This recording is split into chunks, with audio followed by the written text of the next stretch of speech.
नमस्कार, मी दत्तात्रय विश्वास नळे, सहाय्यक प्राध्यापक श्री शिवशाहू महाविद्यालय सरूळ. बीकॉम भाग सेमिस्टर 4 मधल्या उद्योजकतेची मूलतत्वे या विषयाच्या टॉपिक नंबर 1 मधला हा दुसरा लेक्चर आहे. कौटुंबिक व्यवसाय आपण बघतो. कौटुंबिक व्यवसाय मध्ये आपण कौटुंबिक व्यवसाय म्हणजे काय, त्याची वैशिष्ट्ये, त्याचे फायदे, त्याचे प्रकार व त्याचे तोटे अभ्यासलेले आहेत. यापुढे आज आपण कौटुंबिक व्यवसायाच्या या 3 संकल्पना अभ्यासायचे. हे 3 घटक अभ्यासायचे आहेत. भारतातील कौटुंबिक व्यवसायासमोर आव्हाने काय आहेत आता सध्या भारतामध्ये, किंवा जे कौटुंबिक व्यवसाय आहेत त्यांच्यासमोर. त्याच्यानंतर व्यवसाय उत्तराधिकारी का वारस नियोजन कसं करायचं, त्याला सक्सेशन प्लॅनिंग असं. शेवटची कन्सेप्ट याच्यामधली आहे कौटुंबिक व्यवसाय अधिक परिणामकारक करण्याचे मार्ग किंवा उपाय. म्हणजे कौटुंबिक व्यवसाय चांगला कसा होईल, त्यासाठी काय करावं लागेल, त्यासाठी काही मार्ग आहेत, उपाय आहेत, ते सांगितलेले आहेत. ते कोणते आहेत ते आपण अभ्यासायचं आहे. तर 1 नंबर बघूया आजचा. भारतातील कौटुंबिक व्यवसायासमोरील आव्हानं म्हणजे अडचणी काय आहेत. म्हणजे भारतामध्ये बऱ्याच टक्के 70 ते 75% हे कौटुंबिक व्यवसाय आहेत. मोठी नावं आपण सांगता येऊ शकते. रिलायन्स असेल, टाटा असेल, अदानी असेल, बिर्ला असेल, हे बरेचशी घाणे असतील, घोडावत असेल, काय आहेत, बरेचशी घाडगे पाटील असतील. ही कौटुंबिक व्यवसायातील आपल्याला भारतातील नावाजलेली नावं सांगता येऊ शकतील. त्यांच्यासमोर भारतातील व्यवसायामध्ये काय आव्हान आहेत ते आपण बघायचं आहे. एक, आंतरसंबंधातील विरोधाचे आव्हान. आंतरसंबंध कुठले? कुटुंब आणि व्यवसाय, 2 घटक हे वेगवेगळ्या स्वरूपाचे आहेत. 2 व्यवस्था स्वतंत्र स्वरूपाचे आहेत. त्यामध्ये कुटुंब आणि व्यवसाय या 2 गोष्टींचा समावेश. दोन्ही व्यवस्थांची उद्दिष्टे अनेक वेळा विरोधी असू शकतात. त्यांच्यातील संबंध हे अत्यंत गुंतागुंतीचे असतात. त्याचा परिणाम व्यवसायाच्या निर्णयावर. कुटुंब आणि व्यवसाय या दोन्हींमधील आंतरसंबंधामुळे जे प्रश्न निर्माण होतात, त्यामध्ये कुटुंब प्रमुख कुटुंबाची काळजी घेणे याला विशेष प्राधान्य देत असतो, परंतु व्यवसायाचा किंवा इतरांचं कसं हित सांभाळलं जाईल याकडे प्रश्न निर्माण असे होताना आपल्याला. तर असे 2 प्रश्न निर्माण झाले. कुटुंब प्रमुख नेहमी कुटुंबातील सदस्यांच्या हिताचं रक्षण करण्याचं काम करू शकेल. कुटुंबातील सदस्यांना कसा फायदा होईल यासाठी प्रश्न निर्माण होत असेल तर फायदा होण्यासाठी प्रयत्न केला जाऊ शकतो. त्यामुळे आंतरसंबंध जे आहेत ते विरोधाचे आव्हान आहेत, ते आपल्याला सांभाळणं खूप गरजेचं आहे. भारतातील कौटुंबिक व्यवसायाचे एक महत्त्वपूर्ण अडचण किंवा आव्हान सांगता येऊ शकेल. तर हे दोन्ही सोडवायचे असेल तर कौशल्य त्या व्यवस्थापकाकडे असणं चांगल्या प्रकारचे गरजेचं आहे, आणि त्यामुळे तो समन्वय साधून त्याच्यावरती निर्णय घेता येऊ. पुढे वारस ठरवणे. व्यवस्थापन वारस ठरवणे. व्यवस्थापन वारस ठरवणे कुटुंबाचं किंवा व्यवसायाचं व्यवस्थापन आणि मालकी ही व्यवसायातील किंवा कुटुंबातील सदस्य करताना दिसत असतात. त्याच्यानंतर पुढच्या पिढीमध्ये कोण व्यवस्थापन करणार, वारस ठरवणे हा एक महत्त्वपूर्ण घटक किंवा आव्हान, अडचण कौटुंबिक व्यवसायामध्ये सांगता येऊ शकते. कौटुंबिक व्यवसायामध्ये सर्वच सदस्य मालक असतात.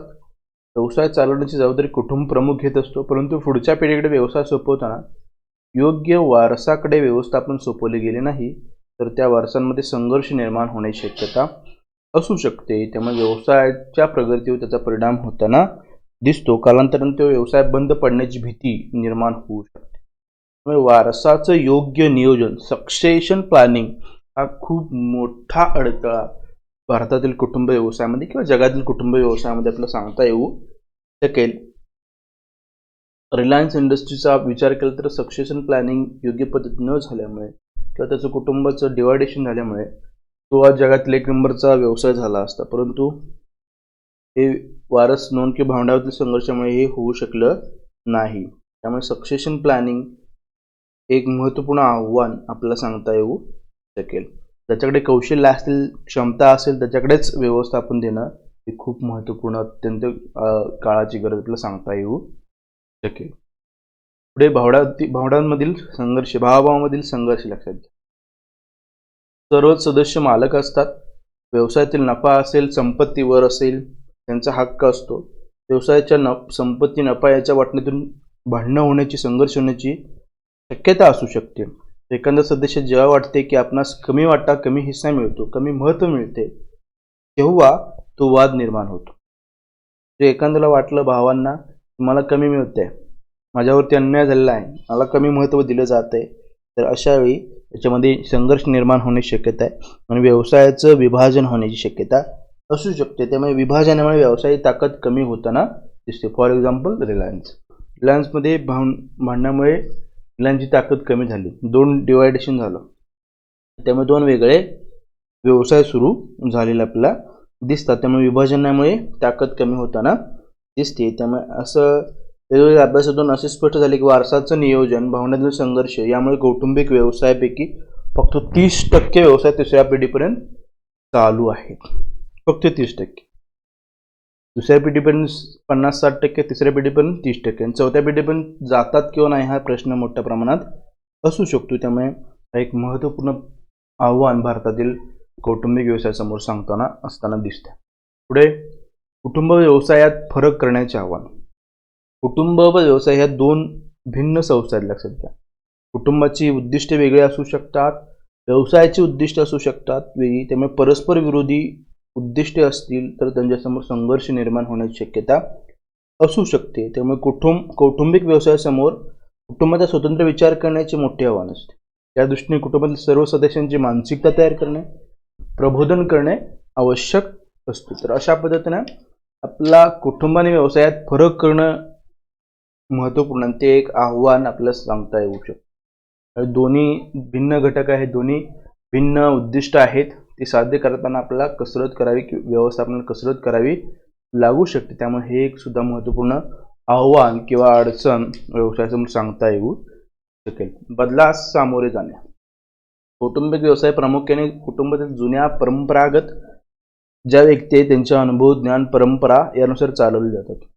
व्यवस्थापनामध्ये बऱ्याच अंशी एकाधिकारशी अवलंबली जाते, परंतु व्यावसायिक पर्यावरणात सातत्याने बदल होताना दिसतात. या बदलाला सामोरे जाणं आपल्याला खूप महत्त्वपूर्ण आहे, कारण बदलाला सामोरं नाही गेलं तर व्यवसाय बंद पडण्याची आवश्यकता किंवा शक्यता असू शकते. त्यामुळे बदलाला सामोरं जाणं हे खूप महत्त्वपूर्ण आव्हान या कौटुंबिक व्यवसायासमोर सांगता येऊ शकेल. त्यामुळे हा एक महत्त्वपूर्ण आव्हान किंवा अडचण सांगता येईल.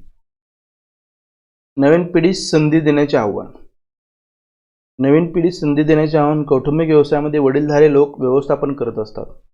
कुटुंबातील नवीन पिढी शिक्षण घेऊन व्यवसायामध्ये येण्यास इच्छुक असते. त्यांचे विचार जुन्या पिढीपेक्षा भिन्न असू शकतात. अशा वेळी त्यांचे विचार ऐकून न घेता वडीलधाऱ्या मंडळीकडूनच पूर्वीप्रमाणे कामकाज चालवले जाते. त्यामुळे नवीन जुने असा संघर्ष निर्माण होण्याचा धोका कौटुंबिक व्यवसायामध्ये असू शकतो. त्यामुळे हे एक महत्त्वपूर्ण आव्हान किंवा अडचण कौटुंबिक व्यवसायासमोर सांगता येऊ शकेल. नवीन पिढीस योग्य त्या वेळी त्यांना संधी देणं खूप गरजेचं आहे. असं झालं नाही तर ते योग्य पद्धतीनं काम करत नाहीत आणि नवीन जुने असा संघर्ष निर्माण होऊन त्याचा तोटा व्यवसाय संघाला सहन करावा लागतो. व्यावसायिकतेचा स्वीकार करणं.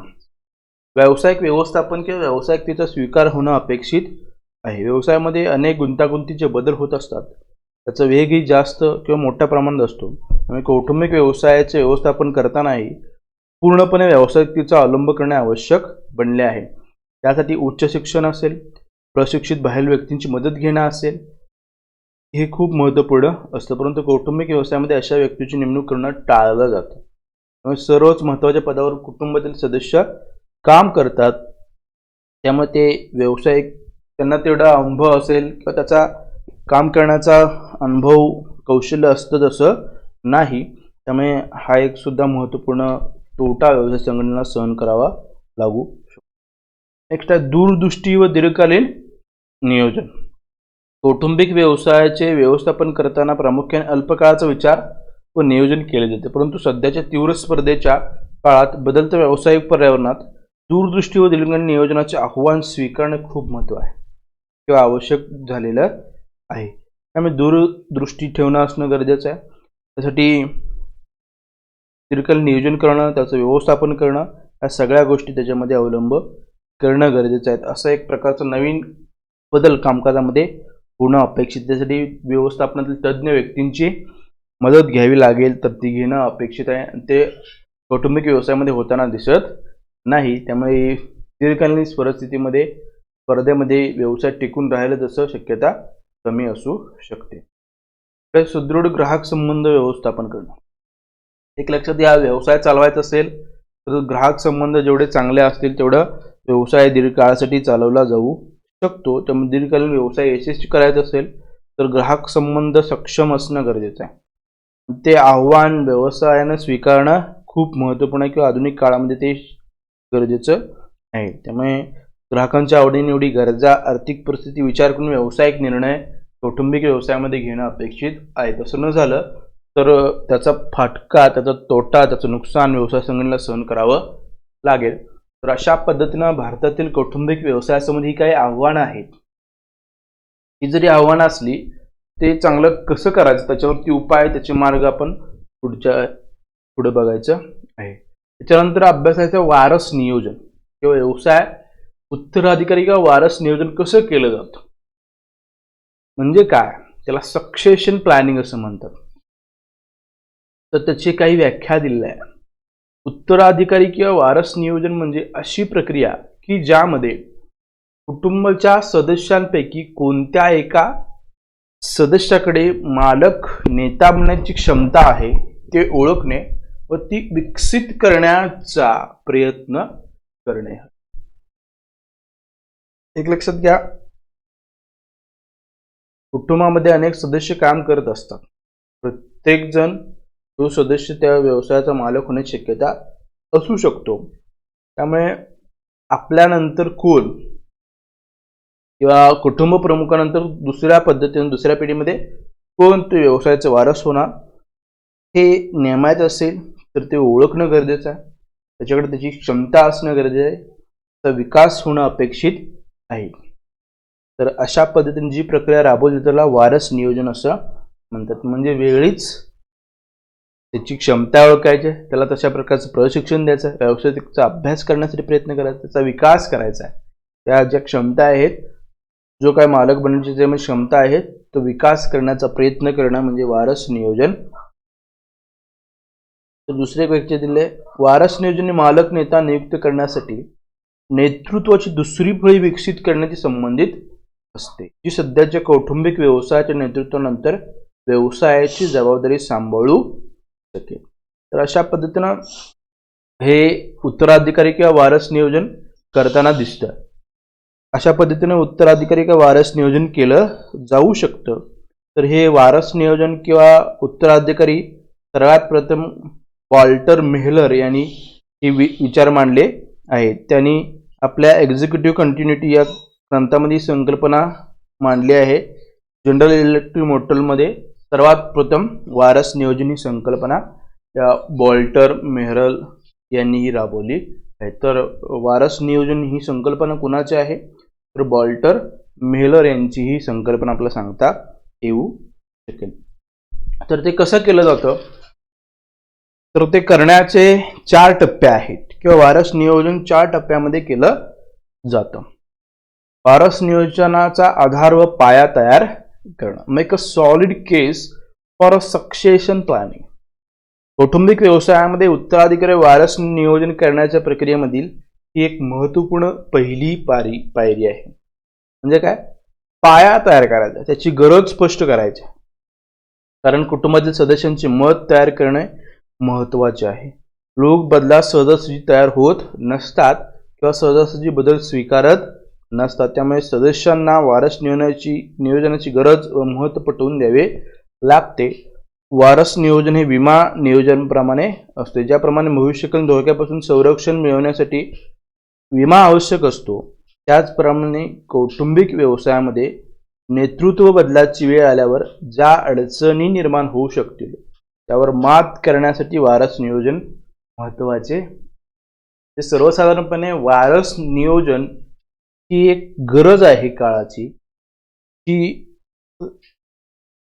व्यवसायासाठी खूप आवश्यक आहे, भविष्यकालीन धोका कमी व्हायचा असेल तर वारस नियोजन का गरजेचं आहे, त्याचं महत्त्व काय आहे, त्याचे फायदे काय आहेत, हे व्यवसायातील किंवा कुटुंबातील सदस्यांना समजावून सांगणं गरजेचं, म्हणजे एक बेस तयार करणं खूप गरजेचं आहे. पुढचा आहे निवृत्ती योजना तयार करणं. एक्झिट प्लॅन, बहिर्गमनाची योजना तयार करणं. म्हणजे कुटुंबातील जो काय प्रमुख नेता असेल त्याच्या निधनानंतर किंवा त्याच्याकडून काम होऊ शकणार नाही अशा स्थितीनंतर वारस नियोजन करणे योग्य ठरत नाही. त्यामुळे अगोदरच वारस नियोजनाची गरज ओळखून त्याची पूर्वतयारी करावी लागते. ही पूर्वतयारी करताना सध्याचा प्रमुख केव्हा निवृत्त होणार आहे हे निश्चित करावे लागेल. तो कोणत्या परिस्थितीत नेतृत्वाची बदल करण्याची आवश्यकता आहे हे लक्षात ठेवावं लागेल. निवृत्तीची वेळ निश्चित करणं खूप गरजेचं आहे. लवकर निवृत्ती घेणारा किंवा उशीर निवृत्ती घेणारा या दोन्ही बाबी अडचणीच्या ठरू शकतात. त्यामुळे योग्य वेळेचे नियोजन करावे लागेल. म्हणजे मृत्यू झाल्यानंतर वारस नोंदणं किंवा नेमणं किंवा कधी निवृत्त झाल्यानंतर वारस नेमणं ही संकल्पना कालाबाह्य ठरत आहे. त्याच्या अगोदरच त्याची पूर्वतयारी होणं अपेक्षित आहे. कोण वारस नेमणार त्याची नेमणूक करणं असेल, ते ठरवणं असेल, त्याला विकास करणं असेल, आणि कधी निवृत्ती होणार आहे, कधी आपण निवृत्ती घेणार आहे हे ठरवणं, त्याची वेळ नियोजन ठरवणं गरजेचं आहे. त्यामुळे होणारा धोका, येणाऱ्या अडचणी कमीत कमी राखल्या जाऊ शकतील. तसे वारस नियोजन खूप महत्त्वपूर्ण आहे. तिसरा आहे संभाव्य वारस ओळखणे. Identify the successor. अनेक कुटुंब सदस्यापैकी किंवा वारसांपैकी योग्य वारसाची निवड करणे किंवा संभाव्य वारस ओळखणे ही नियोजनाची पायरी आहे, महत्त्वाची पायरी आपल्याला सांगता येऊ शकेल. त्यासाठी वारसाकडे कोणत्या क्षमता, कौशल्य असली पाहिजेत हे प्रथम निश्चित करावे लागेल. त्या आधारे सर्व कुटुंब सदस्यांचे मूल्यमापन केले पाहिजे व ज्या सदस्याकडे जास्तीत जास्त क्षमता, कौशल्य आहेत त्याची वारस म्हणून नेमणूक करणं खूप गरजेची. वारस निवड ही पूर्णपणे क्षमतेवर पात्रतेच्या आधारे असली पाहिजे. त्यासाठी वय, नातेसंबंध, भावनिक जवळीकता यामध्ये घटक विचारात घेतले जाऊ नयेत. त्यामुळे संभाव्य वारस ओळखायचे आहेत, त्याची नेमणूक करायची आहे. तर संभाव्य वारस हे त्याच्या कौशल्य, क्षमताच्या आधारे ओळखले जाऊ शकतात, त्याची नेमणूक केली जाऊ शकते. पुढे संभाव्य वारसांच्या क्षमताचा विकास करणे. म्हणजे काय, आपण संभाव्य वारस ओळखलेत तर त्या क्षमता शोधल्यात, त्याचा विकास होणं गरजेचं आहे. जी काही क्षमता आणि कौशल्य आहे त्याचा विकास होणं गरजेचं आहे.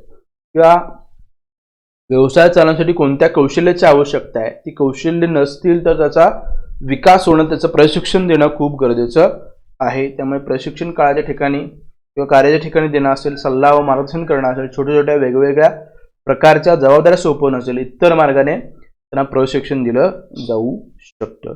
एकाच व्यक्तीची निवड करून प्रशिक्षण द्यायचे की एकापेक्षा जास्त व्यक्तींची निवड करून द्यायची हे ठरवावं लागेल. परंतु या दोन्ही पर्यायांचे वेगवेगळे परिणाम होण्याची शक्यता असू शकते. त्यामुळे संभाव्य वारसाची निवड करून त्याला योग्य प्रशिक्षण देणं हे खूप महत्त्वपूर्ण टप्पा वारस नियोजनामध्ये आपल्याला सांगता येईल. तर अशा पद्धतीने वारसाचं नियोजन या पद्धतीने या 4 टप्प्याच्या आधारे केलं जाऊ शकतं.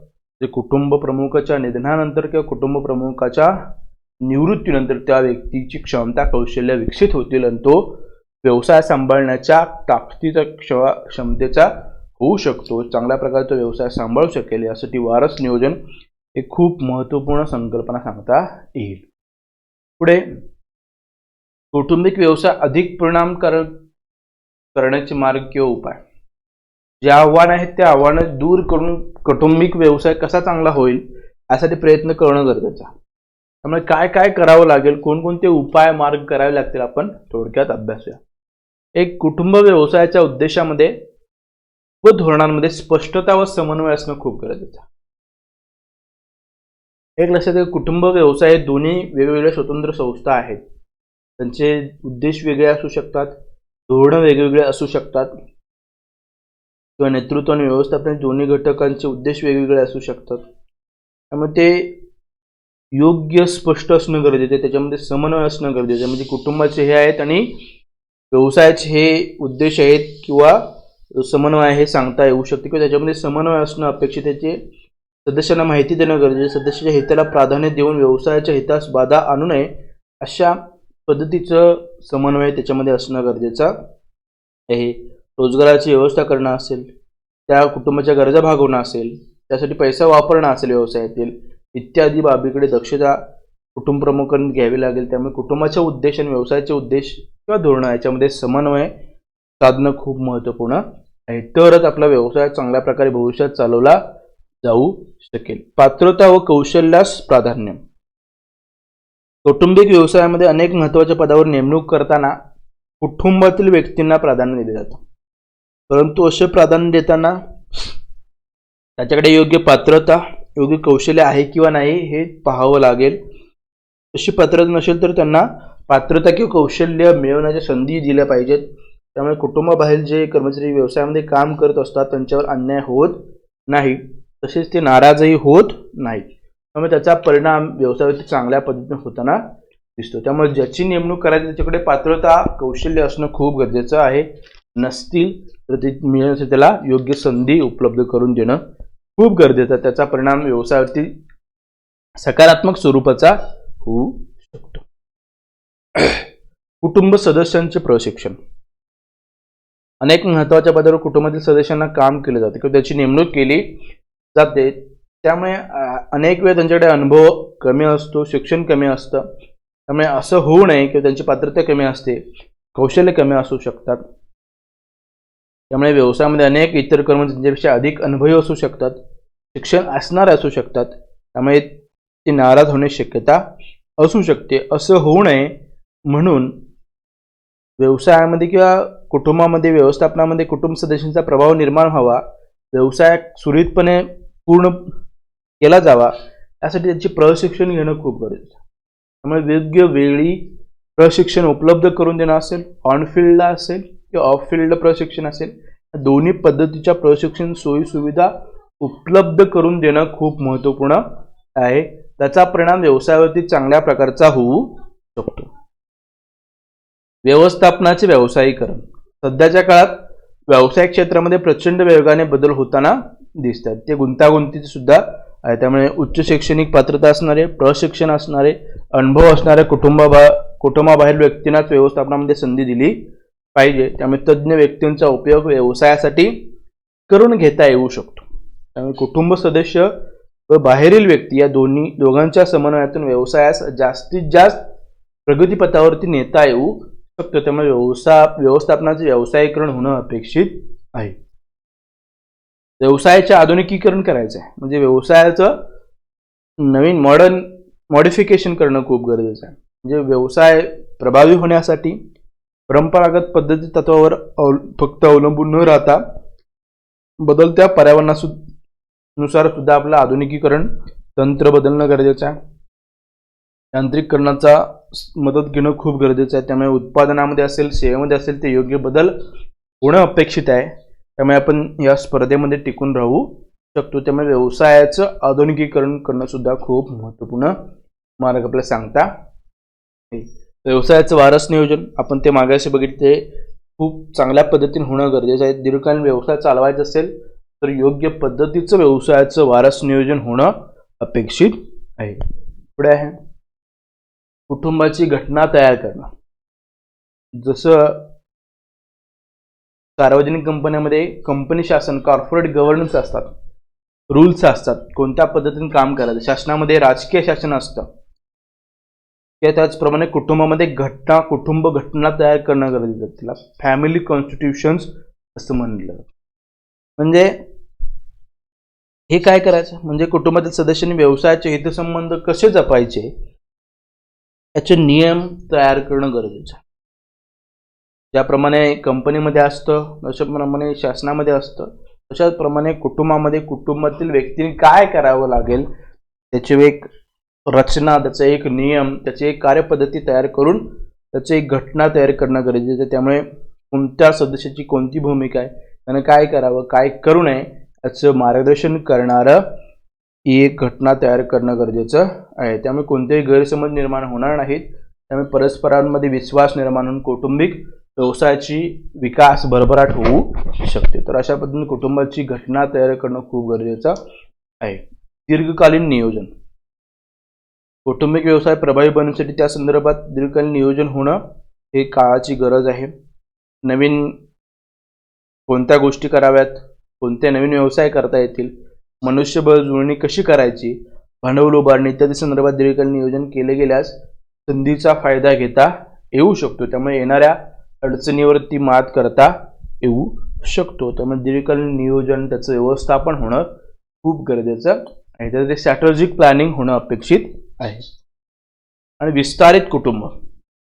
एक लक्षात घ्या, कौटुंबिक व्यवसायामध्ये एका किंवा अनेक व्यक्तींच्या किंवा अनेक कुटुंब सदस्यांच्या हाती व्यवसायाची मालकी असू शकते, त्याचं नियंत्रण असू शकतो, त्यांच्या हितासाठीच व्यवसाय चालवला जातो.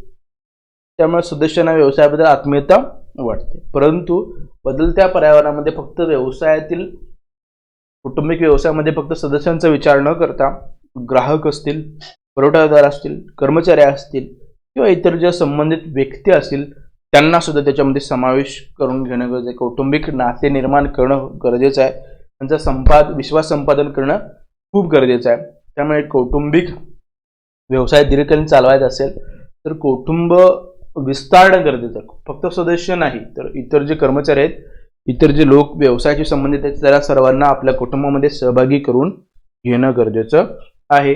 तरच अशा प्रकारचे जे काय व्यवसाय आहेत ते दीर्घकालीन स्वरूपासाठी चालवले जाऊ शकतात.